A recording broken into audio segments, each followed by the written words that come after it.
volta com o programa Vida e Saúde, falando hoje sobre estresse. Como nós vimos no primeiro bloco, a questão do estresse relacionado ao vestibular pode interferir no cotidiano das pessoas, especialmente do jovem que está se preparando e é um momento decisivo da sua vida. Mas interfere também na sua família, que tem que saber lidar com as atitudes desse jovem. E o doutor Reginaldo falou aqui no primeiro bloco algumas dicas importantes para que tanto o jovem quanto a família saiba lidar com esse período. E agora nós vamos saber o que o povo perguntou sobre esse assunto. Vai no VT.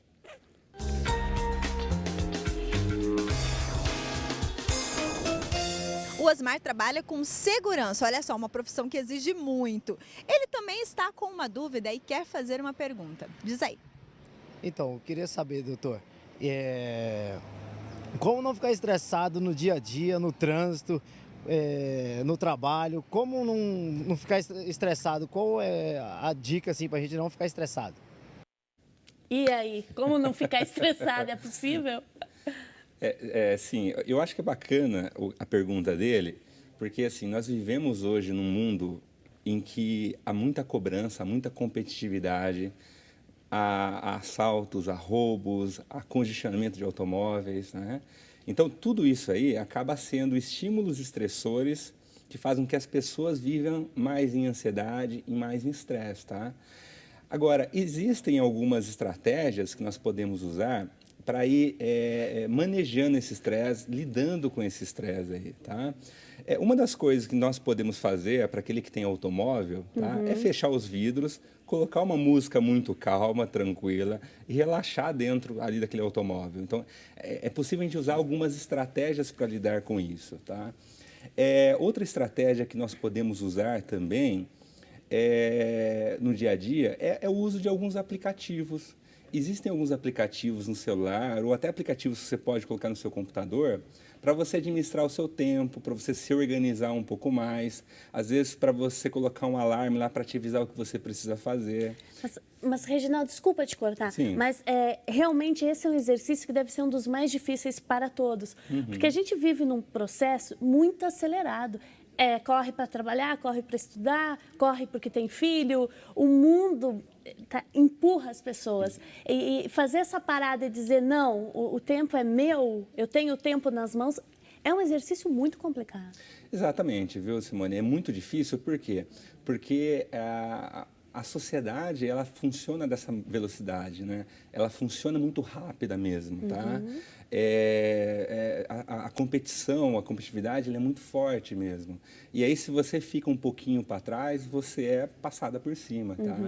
Então, o que você tem que fazer é tentar, na medida do seu possível, primeiro, questionar o tipo de trabalho que você faz. É um trabalho que você tem vocação? Você gosta do que você faz? Porque é muito interessante. Quando você faz aquilo que você gosta, você pode trabalhar 13, 14, 15 horas. Você fica cansada, mas você sai do seu trabalho satisfeito. Agora, se você faz 7 horas um trabalho que você não gosta, você fica extremamente estressado. Tá? Porque não é a sua praia. Porque não é a sua vocação, você não tem afinidade, não faz parte da tua essência aquele tipo de trabalho. Então, um dos pontos é você tentar procurar um pouquinho esse caminho também do trabalho. É isso que eu faço, eu gosto. E essa questão da tecnologia? A gente com o celular na mão, com o tablet, enfim, toda hora recebendo mensagem. Às vezes eu tenho a impressão que é uma ânsia tão grande para você saber tudo o que acontece que a gente se perde. Fica alienado do presente, do momento presente. Como lidar com essa tecnologia? Eu acho que o primeiro ponto a gente tem que ter o conhecimento para ter a clareza. É o seguinte, a pessoa que criou esse celular, ou a pessoa que criou o aplicativo, ou a pessoa que criou essa rede social, ela cria uma dinâmica nesses aparelhinhos de uma maneira que você fique viciado nesse aparelho. Não é? Se você pega nas redes sociais, você tem vários vídeos, você pode cutucar uma outra pessoa, você pode mandar uma mensagem para outra pessoa. Então, são todas funções que, no fundo, ele vai te enganando. Nossa, que legal, nossa, que gostoso, que bacana. E aí, quando você observa, você está dependente daquele aplicativo, você está dependente daquele celular. E como não ficar? Que postura? Abro mão, desligo tudo, saio das redes sociais ou isso não funciona? Não, eu acho que eu acho assim, a gente tem que tomar uma medida que você fica no equilíbrio. Você pode ficar um pouco refém disso, você pode, mas quanto? Um pouco, não é? Durante o dia você pode ficar 20 minutos, 30, 15 minutos refém disso, não tem problema. Então, a questão é a dosagem disso. É o Então, equilíbrio. Esse é o equilíbrio, tá? Muito bem, doutor. Eu estou recebendo algumas questões do pessoal aí de casa. Muito obrigada por já estarem enviando. Vocês podem continuar escrevendo, ligando para nós, 1938719620, vidaesaúde@rs21.com.br. A pergunta aqui é da Maria Inês Zanini, ela é sócia da Rede Século XXI. Muito obrigada pelo seu e-mail. Ela dizia que antes ela tinha disposição para fazer as tarefas e ultimamente está muito desanimada. Então, ela gostaria de saber se isso é sintoma de estresse ou de depressão. Como diferenciar o estresse da depressão? Isso, beleza. A gente poderia dizer que uma pessoa tem uma autoestima saudável, a gente vai chamar essa pessoa de uma pessoa normal, tá? Conforme essa pessoa vai passando por alguns estresses pela vida, e dependendo qual que é o histórico de vida dela, ela passa de uma autoestima saudável para uma baixa autoestima. Se ela não trabalhar isso numa terapia, buscando ajuda de alguma forma, da baixa autoestima ela passa por uma depressão leve. Da depressão leve ela passa para uma depressão moderada, dependendo de se ela não trabalhar o autoconhecimento ou ela desenvolver algumas habilidades para trabalhar essa dificuldade dela. Então, o processo de estresse pode levar sim à depressão, mas pode também não, pode ser que é só um processo de estresse que ela está passando. Então, ela no caso, vai ser interessante talvez ela procurar um especialista da área da psiquiatria, né, ou da área da psicologia, para diagnosticar se o caso dela é apenas um processo de estresse, né, de exaustão, porque o estresse também é dividido em 3 fases: alarme, resistência e exaustão. Quando a pessoa está na fase de exaustão, ela tem sintomas muito parecidos à depressão, mas ela não está em depressão, ela está na fase de exaustão. Então, no caso, uma orientação seria o ideal para ela. Procurar um bom especialista da área da psiquiatria ou da psicologia. Quando nós vamos procurar um especialista e, de repente, ele fala que nós precisamos de um remédio, como lidar com a situação de um remédio, de um tratamento de estresse ou, no caso da depressão? Vou ficar dependente desse remédio? É momentâneo? Como lidar com isso? Tá. É muito boa a sua pergunta, porque hoje nós estamos vivendo um problema na sociedade que é uma sociedade imediatista. Então, quando ela está com um problema, ela vai primeiramente procurar um medicamento para resolver aquele problema, sendo que poderia ser resolvido aquele problema sem o medicamento, tá?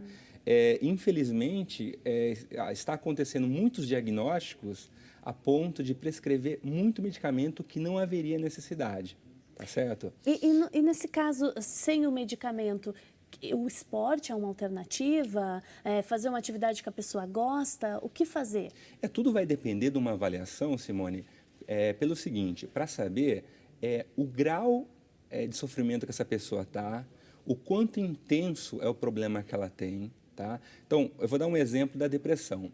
Se é uma depressão leve, a pessoa ela pode trabalhar apenas com a psicoterapia sem o medicamento, sem problema algum. O terapeuta vai ensinar algumas habilidades, repertórios, como, por exemplo, se envolver mais com pessoas, criar mais vínculo com os amigos, não é?